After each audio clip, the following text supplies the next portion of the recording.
Hi guys, this is Vijay and welcome back to my channel Vijaya Preetam. So నేను ఇంకొక బ్లాగ్తో మీ ముందుకు వస్తున్నా. అదేంటి అని అంటే భద్రకాళి బండ్ వరంగల్లో ఉన్న ప్రస్తుతానికి. సో భద్రకాళి బండ్ని నేను డే టైంలో ఎలా ఉంటుందని ఒక వీడియో చేసి మీకు అందరికీ చూపించడం జరిగింది. ఇప్పుడు నైట్ వ్యూ చూపిద్దామని ఈ వీడియో చేస్తున్నా. సో వరంగల్కి వచ్చిన అనుకోకుండా ఒక పని మీద. సో ఇక్కడ నైట్ వ్యూ చాలా బాగుంటుంది అని తెలిసి ఆ నైట్ వ్యూని చూపిద్దామని ఇక్కడ భద్రకాళి దగ్గరకు వచ్చిన. మీకు నా వెనుక చూస్తే మీకు అర్థమవుతుంటుంది భద్రకాళి చెరువు అది. సో భద్రకాళి వరంగల్ భద్రకాళి అంటే తెలియని వాళ్ళు ఉండరు. సో అది ఫేమస్ టెంపుల్, భద్రకాళి టెంపుల్ అది. సో భద్రకాళికి ఇప్పుడు తెలంగాణ గవర్నమెంట్ వచ్చిన తర్వాత భద్రకాళి బండని ఇక్కడ రెడీ చేయడం జరిగింది. సో అది చూపిద్దామని ఈ వీడియో చేస్తున్నా.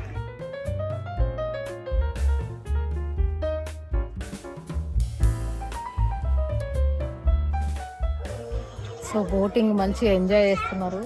అంతకుముందు భద్రకాళిలో అట్లా తిరిగే ఫెసిలిటీ ఏం లేకుండే. సో భద్రకాళి బండి అయిన తర్వాత తెలంగాణ టూరిజం వాళ్ళు ఇంప్రూవ్ చేసిన తర్వాత ఇప్పుడు ఈ ఫెసిలిటీ వచ్చింది. అలాగే మనకు చూస్తే కూడా బయట చాలా పనులు అవుతున్నాయి. ఇంకొకసారి మళ్ళీ ఒక వీడియో చేసే లోపల ఇక్కడ మనకి చాలా డెవలప్మెంట్ అనేది ఈ భద్రకాళి బండి బయట కనిపిస్తుంది. మీరు ఇక్కడ పనులు చేసేది కూడా ఈ వీడియోలో చూడొచ్చు. ఇప్పుడే ఒక ట్రిప్ అయిపోయింది, మళ్ళీ కొంతమంది ఎక్కిండ్రు.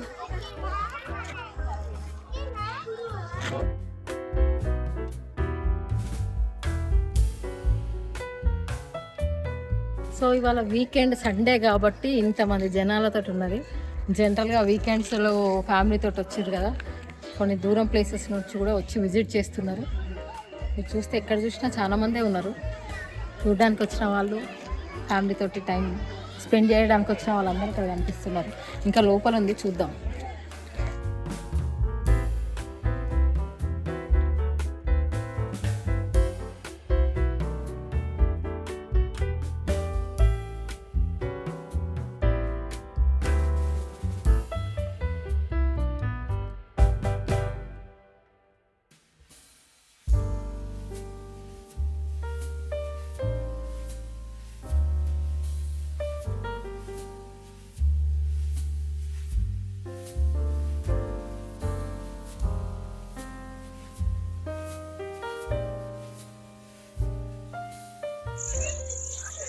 సో మనకి ఇక్కడ చూస్తే గేమ్ జోన్ కూడా ఉన్నది పిల్లల కోసం అని.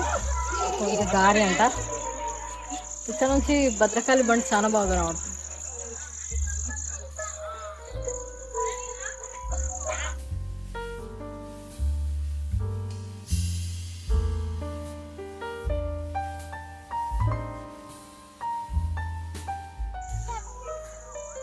సో ఇక్కడ తినడానికని స్నాక్స్ మా బేకరీ టైప్లో ఉంది. తెలిసే ఆ సెక్షన్ పెట్టింది అనమాట.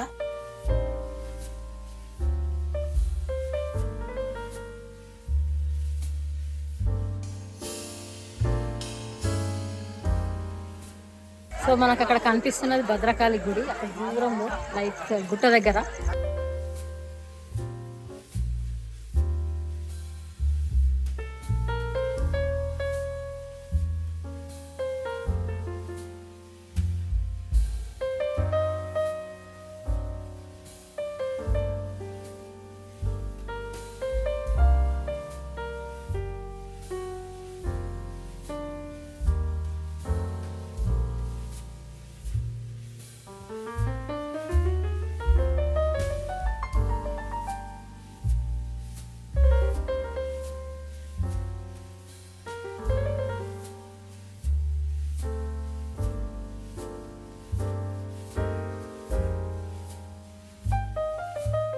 ఇక్కడ మార్నింగ్ వాక్ కానీ ఈవినింగ్ కానీ ఇది ఎక్సర్సైజ్ చేసుకోవడానికి. సో అది కూడా ఫెసిలిటీ ఉంది, మార్నింగ్ వాక్. ఇంకా నేను అది వాక్ చూపెట్టలేదు, ఆ వేరే ఉంది. సో ఇది ఎక్సర్సైజ్ చేసుకోవడానికి.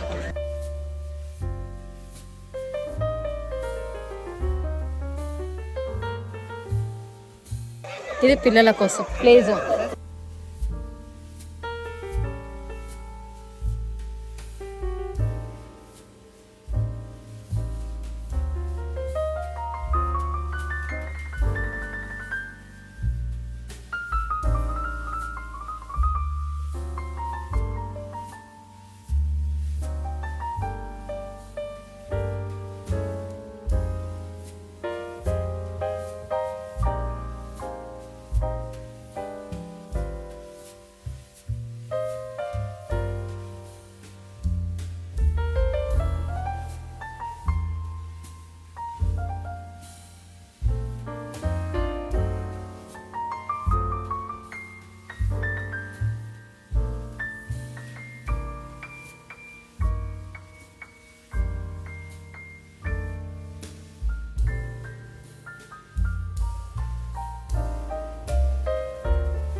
నాకు భద్రకాళి చూడడానికని, భద్రకాళి బండి చూడడానికని ఒక ఫ్యామిలీ నాతో మాట్లాడడానికి రెడీగా ఉన్నారు.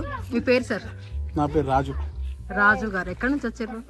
మేము ఇక్కడ లోకల్ హన్మకొండనా? అంటే ఇది ఫస్ట్ టైమా ఎట్లా? ఫస్ట్ టైం వచ్చినాము. ఫస్ట్ టైం వచ్చిర్రా? అవును. అంటే మరి ఇక్కడ లోకల్ ఉండి ఇంత లేట్గా ఎందుకు చూస్తారు? ఇది ఎప్పుడో మేమేమో దూరం నుంచి వచ్చినాం చూడడానికి, మీరెందుకు ఇంత లేట్? ఇక వీలు కాలేదు యాక్చువల్లీ. మేము ఎక్కడ దూరం ఇంతకన్నా మంచిగా ఉంటే అని బయట చూసి వచ్చినాం, కానీ ఇక్కడికి వచ్చినాక చూసింది ఇక్కడ బయట కన్నా ఇదే బాగుందని. గర్కా మురికి దాల్ బరాబర్ అంటారు కదా. మన ఇంట్లో మనకు నచ్చదు, బయట నచ్చినట్టు. అదే బయట ఎక్కడెక్కడ దిగినాం, కానీ ఇక్కడ ఫస్ట్ టైం చూసినాం, బాగున్నది డెవలప్మెంట్. మరి ఎట్లా అనిపించింది? మనకు హైదరాబాద్లో ఇలాంటి పార్క్ కూడా నాకు ఇంతవరకు ఏదనిపించలేదు. హైదరాబాద్ కూడా చూసినా కానీ బాగా ఎంతకన్నా బాగుంది. వాకింగ్ కి ఓకే. పిల్లలకి ఎంటర్టైన్మెంట్ కి, చాలా పిల్లలకి గేమ్స్ కానీ ప్రతి ఒక్కటి, పెద్దలకు కూడా ఎక్సర్సైజ్ చేయడానికి అవి. అవునవును. మరి మీరు ఏమైనా ఉపయోగించుకుంటారా? మరి ఉపయోగించుకుంటాం. ఎందుకు ఉపయోగించుకుంటాం? రెగ్యులర్ వస్తాం. అంటే వాకింగ్ కి, జాగింగ్ కి, జిమ్ కోసం ఉన్నాయి కదా. జిమ్స్ కోసం ఉన్నాయి, కాకపోతే మాకు వాకబుల్ డిస్టెన్స్ లేదు, కొంచెం దూరం ఉంది ఇక్కడ నుంచి. ఈ చుట్టుపక్కల ఉన్న 2-3 కిలోమీటర్ వాళ్ళు రావచ్చు రెగ్యులర్, మంచిగా ఉంటుంది. అవునవును. నయాన్ తేజ్. మీ తమ్ముని పేరు ఏం పేరు? విహాన్ తేజ్. నీకు ఎట్లా అనిపించింది? ఏ క్లాస్? యూకేజీయా? విహాన్ కూడా వచ్చిండు భద్రకాళి బండి చూడడానికి. ఈయనకి ఏమనిపిస్తుందో అడుగుదామనంటే చెప్తలేడు. ఏమనిపించింది విహాన్?